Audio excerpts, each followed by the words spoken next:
Is it true that only I exist and the rest of the world is an illusion? Is it true that there are no objective moral standards or values and that moral statements express only attitude, biases, or prejudices? Are the sights and sounds that we see and hear a creation of our minds? Is beauty or ugliness relative to the viewer? Yes, it's all in the mind, would say a group of philosophers called subjective idealists. Subjectivism then is the view that all we know is our mental states or ideas. World doesn't exist independently of our consciousness of it. World then is simply mental construction. In the West, subjective idealism more than anyone else is associated with English philosopher George Berkeley, who famously stated, "To be is to be perceived." Berkeley based his theory on the theory of another English philosopher, John Locke, who made a distinction between primary and secondary qualities of physical objects. Primary qualities like form, extension, motion, and number exist in the objects. However, secondary qualities, according to Locke, exist only in the mind.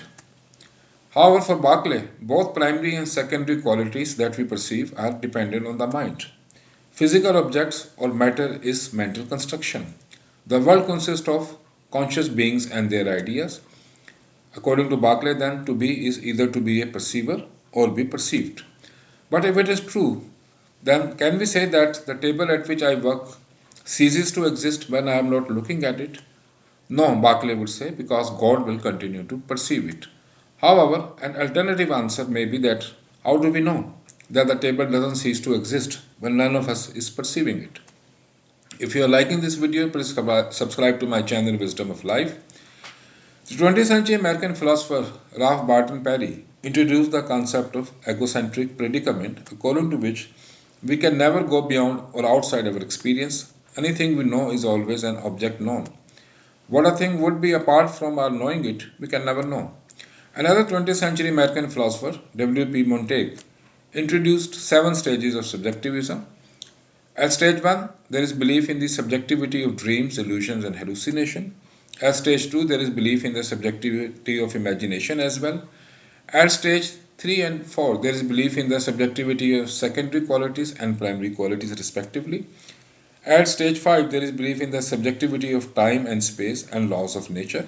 Such a view is associated with German philosopher Immanuel Kant. At stage 6, there is belief in the subjectivity of the world and existence of an all-inclusive self. According to German philosopher Hegel, thought is essence of universe and nature is whole of mind objectified. Nature is absolute reason expressing itself in outward form. In Hinduism, Brahman, the ultimate reality, is the absolute consciousness, and the world is Brahman's manifestation. At stage 7 of subjectivism, there is belief that only I exist and the rest of the world is an illusion. Such a belief is called Solipsism. In the West, Solipsism can be traced to 17th century French philosopher Descartes, who stated, "I think, therefore I am," that is, we can doubt the existence of anything but ourselves. Epistemological subjectivism that we have so far described leads to ethical subjectivism, the belief that there is no objective moral standards or values, and that moral statements express attitude, biases, or prejudices. For example, if you say that Hitler was an evil, this is not a statement which is true or false. It simply expresses your disapproval of Hitler. And if someone else says that Hitler was a great leader, again, it expresses their approval of Hitler.